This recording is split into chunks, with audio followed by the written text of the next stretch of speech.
નમસ્કાર મિત્રો, મારું નામ સુરેશભાઈ સુગનભાઈ ચૌહાણ છે। હું અખિલ ભારતીય યુવા પોલીસમાં ભાવનગર જિલ્લાનો મહામંત્રી છું। સાથે સાથે હું શિવશહેરીનો એક જાગૃત નાગરિક છું।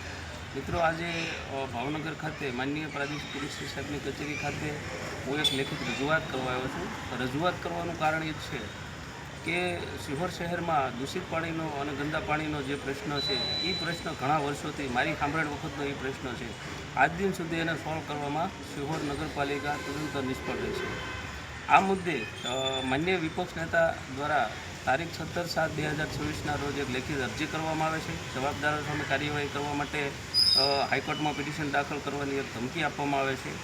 એ ચીમકીના અનુસંધાને માન્ય ચીફ ઓફિસર સાહેબ દ્વારા તારીખ 18 એટલે એના વળતા દિવસે જ તે વોટર વર્ક્સ વિભાગના 11 નિર્દોષ અને નાના કર્મચારી જેમને જે તે પરિસ્થિતિમાં જે સંસાધનો ઉપસ્થિત છે મર્યાદિત સંસાધનોમાં એમાં એ લોકો કામ કરે છે। એ કોઈ કર્મચારી કોઈ એન્જિનિયર નથી, એ કોઈ એટલા બધા એજ્યુકેટેડ નથી।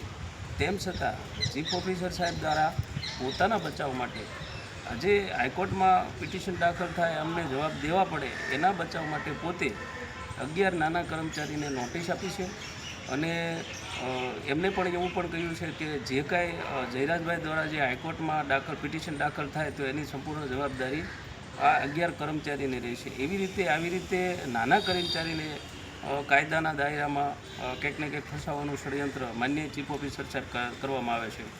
અને આ દૂષિત પાણીનો પ્રશ્ન છે। આ કોઈ કર્મચારી પોતાના ઘરે તો પાણી ઉત્પન્ન કરતા નથી કે એમના ઘરે કોઈના ટાંકા નથી કે આ લોકો ત્યાં બેઠા બેઠા કોઈ ભેળસેળ કરતા હોય અને ગંદુ પાણી કરતા હોય। ખરેખર આ મુદ્દે શિહોર શહેર કોંગ્રેસ દ્વારા અનેક વખત જે તળાવમાં દૂષિત પાણી જે ગટરનું પાણી જે ભરે છે એ બાબતે અનેક વખત રજૂઆત કરી છે। તેમ છતાં તેનું નિરાકરણ કરવામાં પાલિકા નિષ્ફળ રહી છે।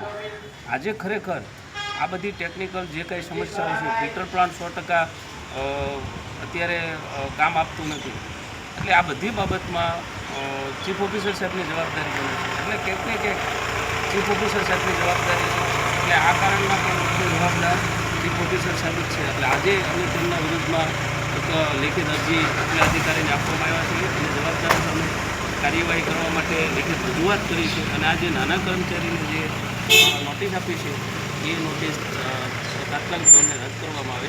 જય હિન્દ, જય ભારત, જય શ્રી રામ।